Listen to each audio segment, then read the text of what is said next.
Well, hello everyone. Welcome back to Butschern and FS22. Happy weekend to you all. Saturday morning. Woohoo! The weekend is here. Gotta love it. Why am I standing on a potato field? Because I'm checking out the John Deere. I didn't know where I was going with that. Sorry. I lost it. But anyways, warming up the old John Deere harvester once again to take care of one of the last of the two fields, our last barley field indeed. And look at that expected yield, 103%. And the potential is 125. Unfortunately, we're never going to see that full potential on this field. This was a field we bought that already had barley planted in it. So yeah, good investment, I think. I didn't realize we were going to get this good of a yield out of the field. Normally, you buy a field that's pre-planted, and the previous owner didn't bother to do the, take care of it very well, the liming and the fertilizing. But well, they're both, I guess, pH value and nitrogen are both kind of bad, but it's going to get us through for a pretty decent yield. But before we do that, we need to sell our trailer load of barley that we nabbed from the previous field. So let's get this taken care of straight away, and we'll get back to our combine and get that unloaded, because that's all but full. And then we can get started on getting that field taken care of. Another $17,000 in the bank. Love to see that. Let's get out of Dodge. Well, trailer is still closing up on us. I might have waited until it was done lowering, but hey, we're in a hurry.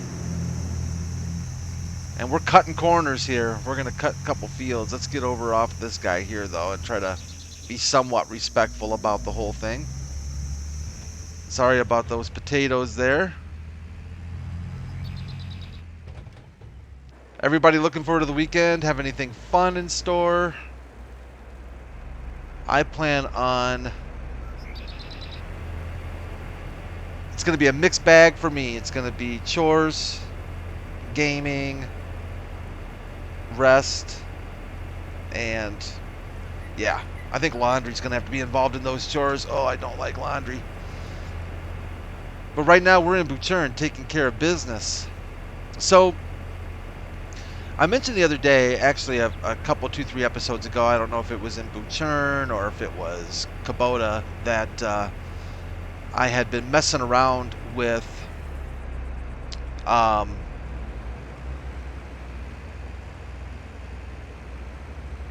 get you backed up here.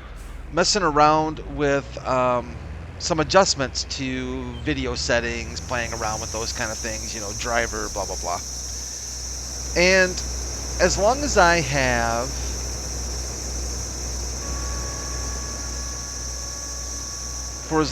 have been doing tech stuff and all that fun stuff, this feels kind of weird. I went right instead of left. I feel like I'm going the wrong way. I feel like I always go clockwise. So yeah, this is feeling weird to me. I don't know why I did that. Huh. So all the time that I spend, I've spent doing tech work, building PCs, working repair, blah, blah, blah. There's a tool that I've never used up until recently. Let's try and get you a little more on the field there, Mr. John Deere.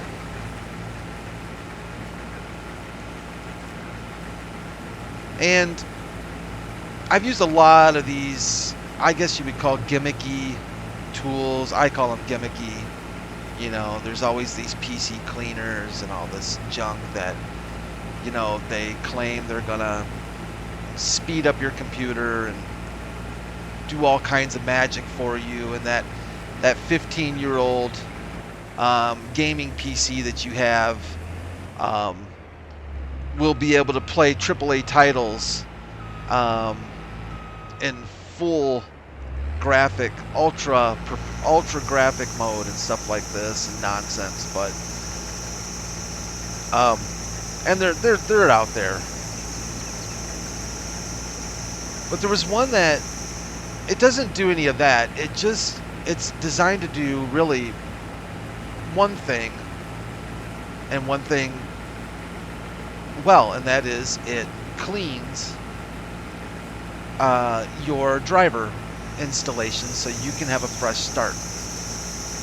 Specifically for video and audio drivers. It doesn't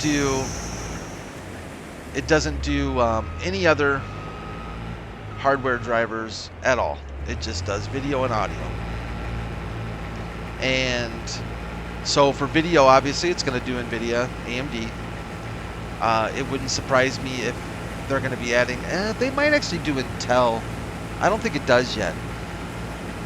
But it wouldn't surprise me if they'd be adding support for Intel sooner than later, just because Intel is trying to make a name for itself in graphics cards now.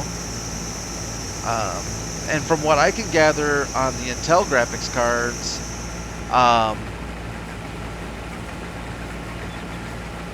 they're going to be competitive with mid to lower range graphics cards. Like maybe someday Intel will introduce a card that they plan to try and compete with, the high-end stuff, the current 4090, but like the 3080, 3070s, 3080 Ti's, 3090, 3090 Ti's. I don't know what their roadmap is for doing that, but for now they seem to be focusing on, I would say, the mid to lower. Anyways, so this thing is called DDU.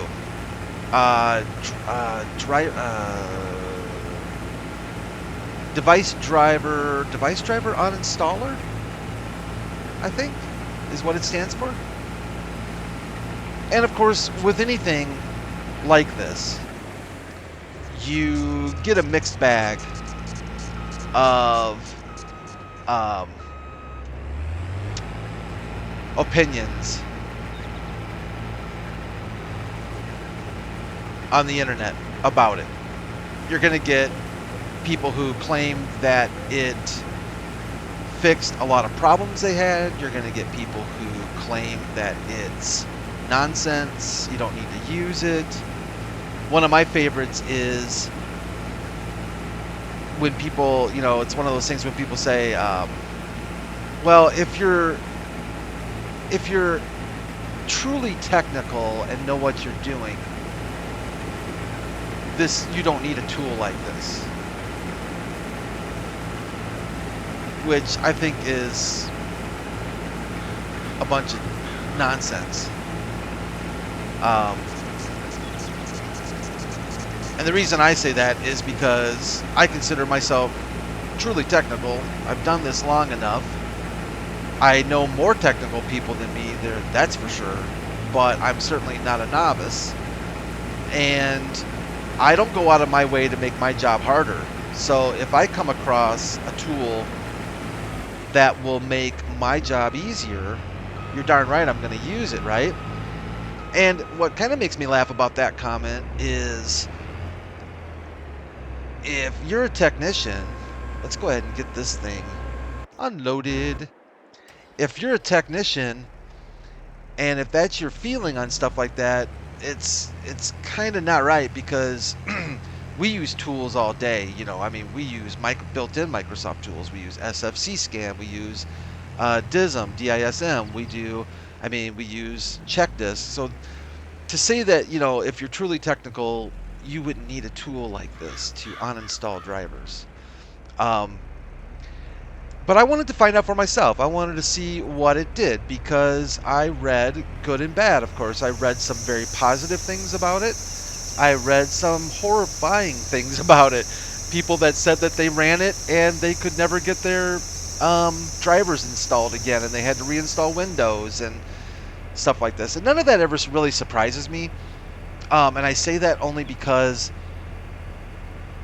there are billions, and I mean to say billions, of combinations of computer hardware out there, right? I mean, there's, even if you and I both had the same Gigabyte motherboard, the same AMD processor, the same graphics card, we could go down the list and we could say, oh, I've got that too, I've got that too. There are still going to be differences, if nothing else, in manufacturing. You're never going to find two purely identical motherboards, purely identical sticks of RAM. You get the idea. Anyways, so it doesn't surprise me when you get a mixed bag of success and fail. And it's not just down to hardware combinations. It's down to a lot of things. It's down to, were there existing problems that you didn't know about, you know? Was Windows, in other words, were there time bombs ready to go off, and all it took was, you know, doing this one last thing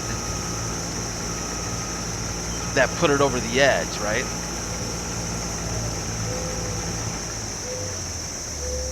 So I decided to give it a go when a new graphics driver was released from NVIDIA. I thought that would be a good time to try it out and see for myself if it was useful, if it was a useful tool, if I had success with it. What does it do? Does it do a good job? And of course, with all these things, you know, backup, backup, backup, backup. You have to back up. I would not take risks if you don't have a backup plan. So just make sure you're backing up. But anyways, so DDU, pretty basic idea. You install it. If I remember correctly, the installation was not actually an installation. It was more of just, you know, unzipping files to a folder of your choice. You got to go into safe mode to run this thing. So you go into safe mode and you kick it off. And basically you tell it, I've got an NVIDIA or AMD graphics. I'm doing a graphics card, or I'm doing an audio driver on install. Then you tell it the brand you have, NVIDIA or AMD for graphics. And there are a few other choices you can make. But basically it's pretty straightforward. And you click start. There is no way I am leaving that little clump of barley right there. It's just it's just not gonna happen on these last episodes. I'm taking it out, man. I'm taking it out. So it's extremely easy to use, and you let it do its thing. And most importantly, what I was most interested in was, A, does it actually do more than a simple uninstall in Windows? As far as, you know, remove this driver, does it actually do more than NVIDIA's clean installation option? And on both counts, absolutely. It absolutely does more. It's gonna do about as good a job as you could ever expect on absolutely taking and getting rid of any trace of a video of your previous video card drivers. If that's what you're looking to do, this is gonna do it. And I had nothing but great success with it. I told it, you know, do its thing. I ticked the box, basically. I clicked on the box that said, when done, reboot the system and go into Windows. There was an option that I would highly recommend that you select that is, if you're looking to do this, that basically tells Windows not to automatically search for driver updates. I would tick that box. I would also have your drivers already downloaded and ready to install once you get back into Windows.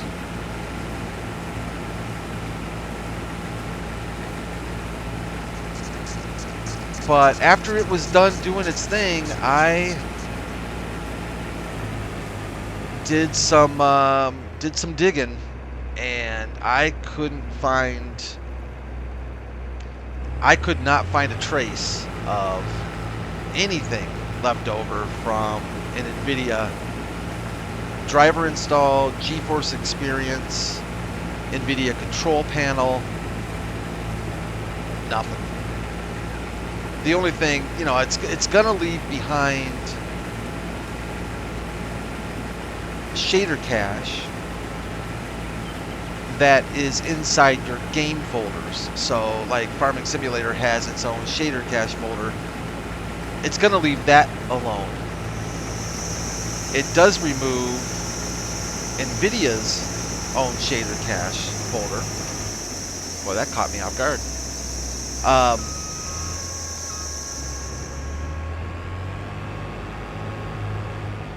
But at the end of the day, if you feel like you are having issues with your video card drivers or even your audio card drivers, I haven't used it for audio card drivers, but I do plan on testing that out as well at some point. And I also don't have an AMD graphics card, but it's going to perform, at least from what I gather, you know, identically the same either way. I would ignore comments if you're looking, you know, if you're looking on the web. I would ignore comments from people about how it's a waste of time, how it's, you know, for amateurs. I just ignore all that nonsense. I think people just enjoy being that way sometimes. I found it to be a very useful tool if you need a tool like that, an exceptionally useful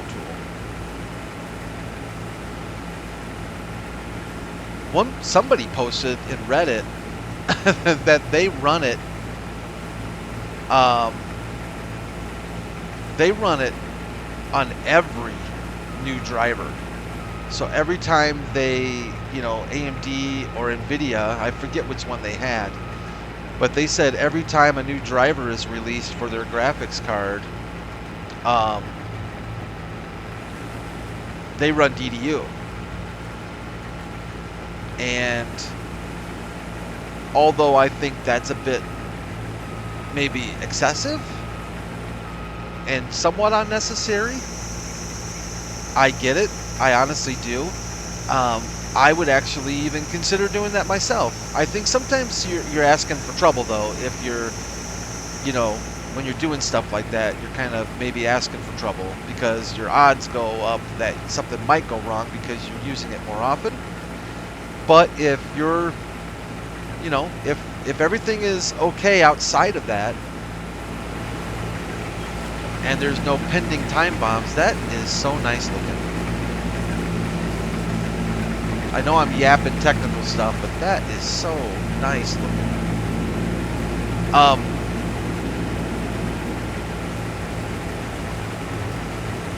There's no reason not to run it every time. The thing you got to keep in mind, though, when you do run it, you're starting from scratch. So any settings, if you're one of those people who likes to go in and tweak your graphics settings in whatever tool you use, whether it be AMD's Radeon tool or NVIDIA's GeForce Experience or NVIDIA's control panel. There's a third one too. NVIDIA has, what is that thing called? That's kind of an extension of the control panel. I forget what they call it. Driver, I forget what it's called, but regardless, if you do any of that, it's going to wipe those settings. So just be aware of that. So make note, take screenshots, do whatever you have to do to be able to replicate whatever settings you have put forth effort into. If you use NVIDIA control panel, if you use NVIDIA GeForce Experience, you will have to go back in there and you will have to let it auto-optimize if that's what you're using it for. You'll have to go through all your games and let it optimize games. If you're a control panel person, you will have to go in and adjust all your control panel settings. And that might become even a lot more painful to those of you who might do... Oh my gosh, I wasn't even paying attention. Look at us running out of gas. I'm yapping, and we ran out of fuel. That's amazing. Let me repair, now that I'm thinking about it too. Let's go ahead and just repair our combine. And let's grab our rescue vehicle. And we have to drop off this weight. We'll drop off our front weight here. I guess we, actually, you know what? We don't have to do that. We can hook this baby up to the backside. I forget if we have any gas in this thing. Oh, we do have fuel in it. All right, let's get over and get some fuel in our combine. I was not even paying attention to that. Oh, yeah, we're even getting low fuel on this Massey. I guess I was planning on just letting these things go and not spending money on gas if we didn't have to, but we got to keep our combine running. But yeah, if you're somebody, oh, sorry, see, that's what the people of Butschern are not going to miss. Me knocking down signs left and right. But yeah, if you're one of those people who do a lot of that tweaking stuff, and especially in the NVIDIA control panel where you can do it on a per game or per application basis, yeah, you're going to have to go through all that again. So just keep all that in mind before you decide to get crazy on that. So how are we refueling here? Refill harvester?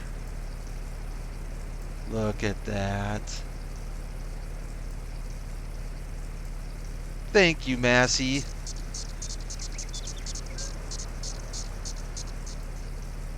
Still going? That'll be plenty. Thank you, sir. Thanks for coming over and saving the day. Appreciate that. Yeah, that's right. All right, we'll drop him off here. Ah, thank goodness. Sometimes, you know, if it's fuel injected and stuff. Wait, these are diesels, aren't they? Isn't that bad if you have a diesel engine? Is it if you run out of gas? I thought somebody told me running out of gas on certain vehicles was not good for them.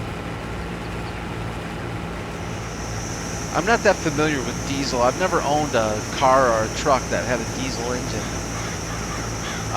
My neighbor had a Dodge Ram that had a big old Cummins diesel in it. I loved that thing. Sounded mean. It was amazing. He let me borrow it one time for a trip to Chicago, and I almost trashed it. I almost got in an accident with it. I'll never forget that day. Wow. Thank goodness I didn't. You know, and he never knew about it, so I never told him because I felt horrible. And it wasn't my fault. It was just, it scared the life out of me, though. Anyways, so yeah,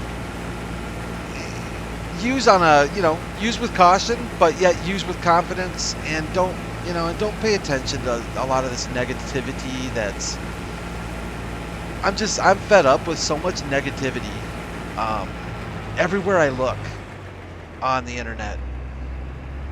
Somebody has to creep in and just be negative about stuff.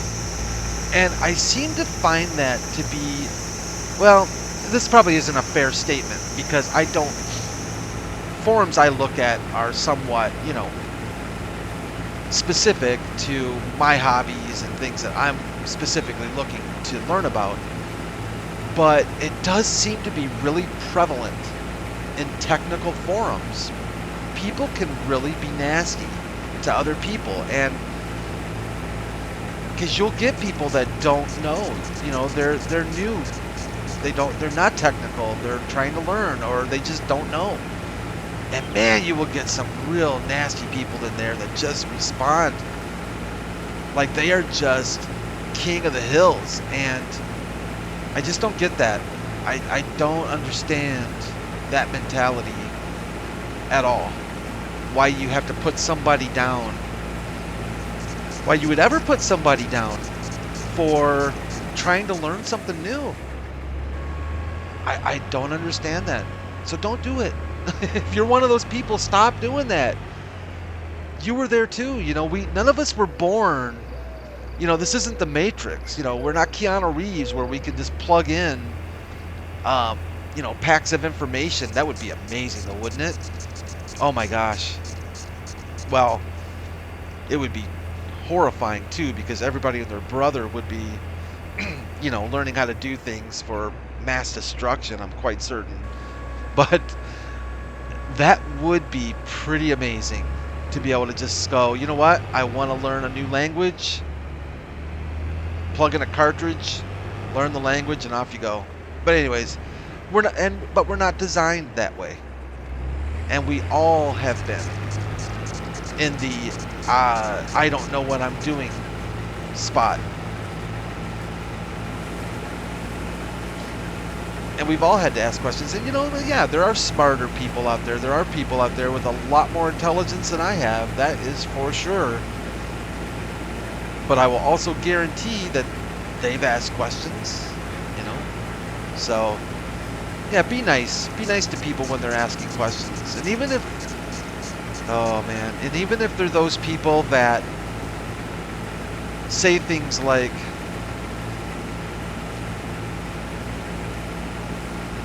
my computer won't start, what should I do? Because a lot of people don't know what information to give. You know what I'm saying? Like, it's frustrating to me. That's one of that's one of the frustrating things that I run into is, and it's from a lot of people. They'll say something like that, like, oh, my computer won't start, what should I do? And it's like, okay, I'm gonna need a lot more information than that. What do you mean by it won't start? Just go down the list, right? But a lot of people don't know what information you need. If a mechanic, I'm not a mechanic, and I can guarantee that I have said some pretty stupid things to my local mechanic, and he's probably looked at me and in his mind was thinking, okay, that's not helpful. You know what I'm saying? Like, hey, there's a weird noise coming from the front end. Like, stuff like that, like, gonna need the info, gonna need specifics.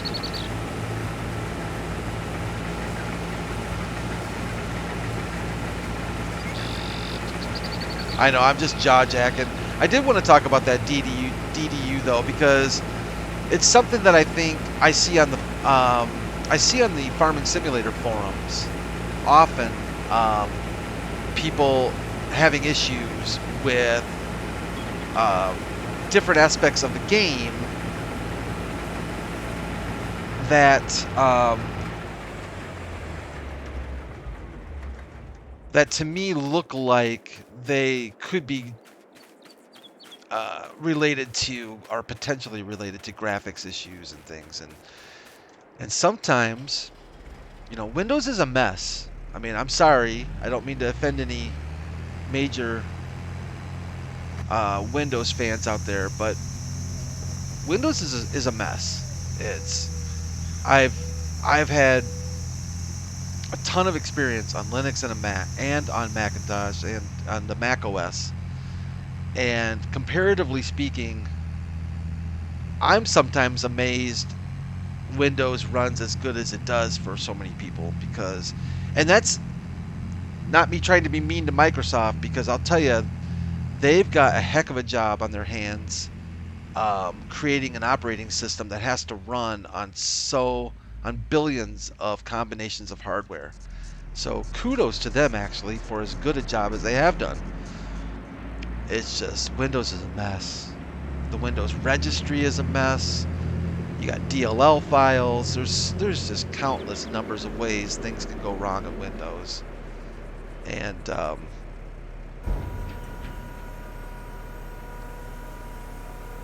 you know, Mac OS is certainly not perfect. Linux is certainly not perfect, but they are, at least in my opinion, a little more sensibly put together than Windows. But you know what?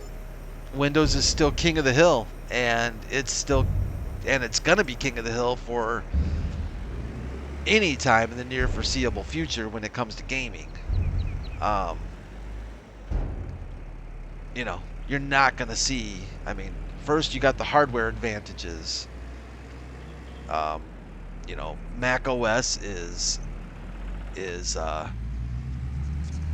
only licensed and designed to run on a Mac, and they are not gaming machines. Not in the, not in the AAA title sense of the word.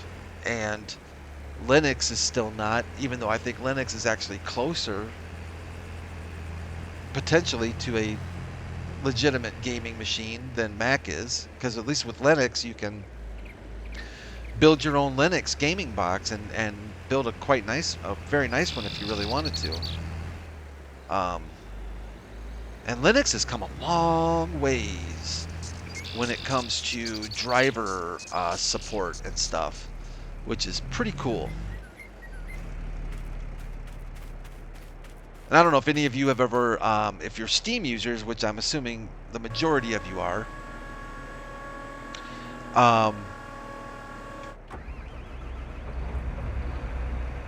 you can go online. You know how Steam occasionally does those surveys, those hardware surveys? You can go online and you can see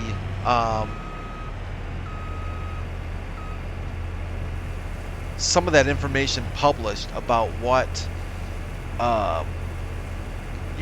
the most common operating system running Steam.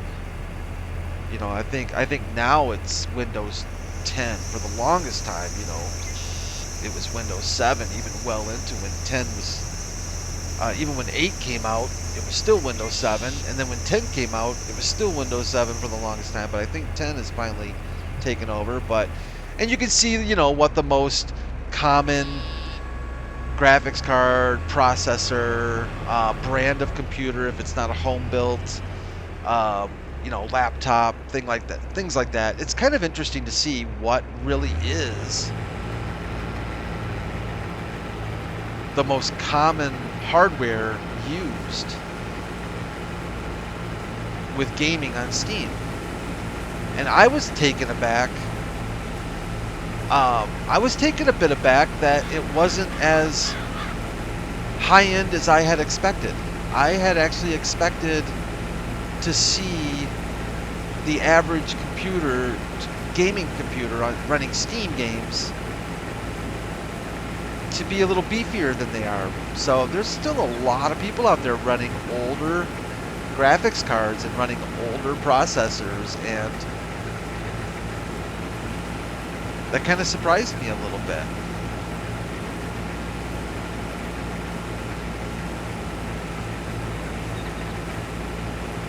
It's a lot of money goes into this stuff, though. I mean, look at the new 4090 from NVIDIA. I mean, already it's and I knew this was probably going to happen, and I'm so sad for people who are trying to get their hands on the latest graphics cards, but already we're starting to see the same thing we saw with the 3000 series, where they're being bought up by scalpers and by robot buying methods, and the prices are getting super jacked up. And so there's already reports of pricing on, you know, being 25% more, 30% more.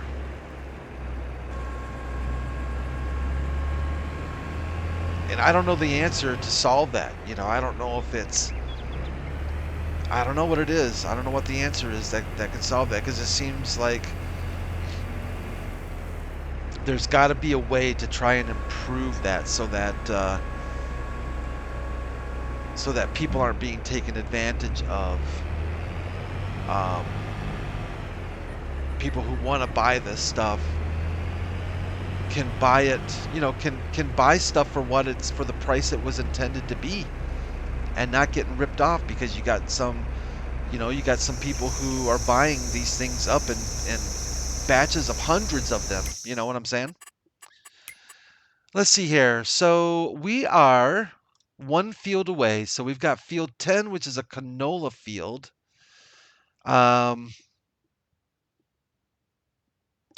Yeah. Let's shut you down for a second, Mr. John Deere. Let's go ahead and run this over and get this thing sold and emptied, because we're not going to be able to throw canola in here, obviously. So let's get this thing taken care of. And then we'll have one field to go, and we're going to wrap it up too by, I think, just looking over what else we need to sell. What else we have in the silo. I don't think we have much, but we need to look at our silos. We need to look at our equipment and see if there's anything on there that we need to sell off before we leave Butschern. I don't think I'm going to bother selling that one field that we bought. Usually I will sell fields that I purchase that don't come with the farm, but I think we'll just leave that one alone.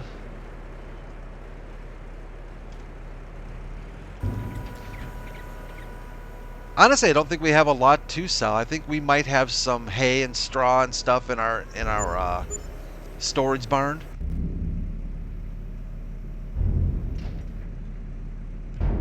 Yeah, nice. Not sure what we're gonna do with the animals. I need to I need to figure that out. I don't know if we're leaving them for the next farmer, or if we are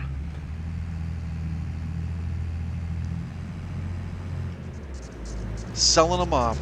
Not entirely sure. Probably gonna just leave them. Make sure they have some food and say our goodbyes, you know.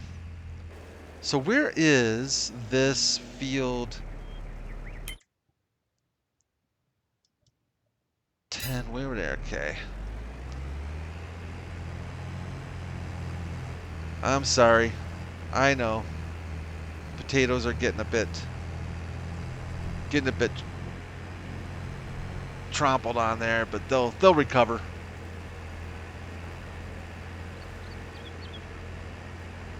Let's head over here and see if we can find. I forget where field 10 is, if I'm being honest.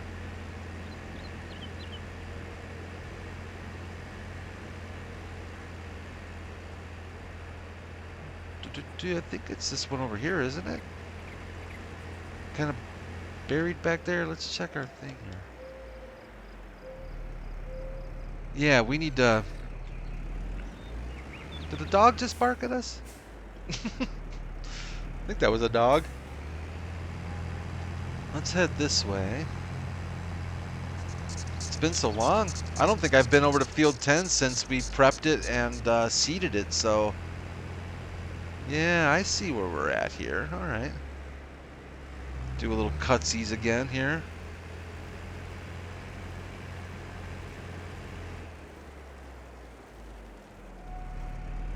And we can just park this guy right here and have him ready and handy. Let's check out field 10 here real quick. Nice looking field of canola. Oh, that's a nice yield, isn't it? 122%. Expected was 125. So again, I don't think I rolled this field. Yeah, it didn't roll. It says it needs rolling. I'm not sure what else would be there though, because rolling is not a 3% yield bump. So I'm not sure what else I didn't get done with this bad boy. So yeah, we'll get this canola field knocked out here on the next episode. Um, and see how things go and how things go with that. I think we're going to make some decent money on canola. What's canola going for right now? Yeah, I think we'll do pretty well. I know it's not in season. Oh my goodness, that's kind of painful though, isn't it? 1263. Oh, that's like $400. Okay. Well, if those prices at those kind of prices, I think we might be seeing winter in Butschern again because that's man, that's a substantial difference, right? That's almost $400 difference. But I don't know. I wasn't planning on doing that. I was actually planning on just doing direct sell, but that's a good chunk of change. So, all right. Well, that's going to do it for Saturday morning Butchern. Second to last episode. We will be wrapping it up tomorrow morning, Sunday, here in Butchern. Sorry to see it go, but we've had a ton of fun on Butchern. I really like this little map.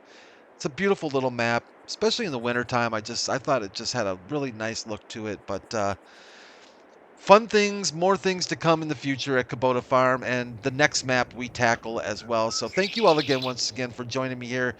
Most importantly, take care of yourselves, take care of each other. Very important. And I will see you tomorrow morning back on here on our last episode. Y'all take care of yourselves now.